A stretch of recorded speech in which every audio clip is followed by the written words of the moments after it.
Ayan mga best, ganyan yung makikita nyo sa resibo po or sa waybill po ng JRS Express. My name, address, contact number. So, ayan lahat ng details. Ang mahalaga po dyan is yung nasa upper right po na nakalagay na waybill. Ayan, yung may mga tracking numbers. So, ayan mga madam, nakalagay po dyan is yung OR at saka BC. Makikita nyo yan mamaya dun sa isi-search natin. So, yung OR po, ayan po yung 5 numbers na 20384 at yung BC po is yung 4203. So, ayan lang po yung kakailanganin yung numbers na ilalagay natin dun mamaya sa tracking ng JRS.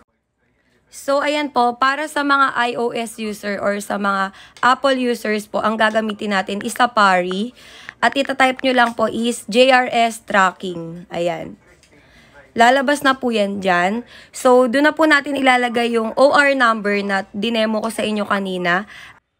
So, ayan mga best, yung OR number po is yung 20384. So, 5 digit po iyan. So, itatype nyo dyan. At yung BC po is yung nasa pinakadulo na 4203.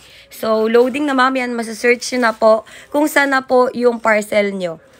Malalaman nyo po kung ano na yung status ng parcel nyo, kung nandun na po ba sa branch nyo or na-delivered na po sa inyo or kung na-receive nyo na po. At para naman po sa mga Android users po, mga madam, ayan, gumamit po tayo ng Google. Ayan, i-search lang natin JRS Tracking. Unang-una po yan, lalabas Tracking JRS Express. Pindutin natin yan.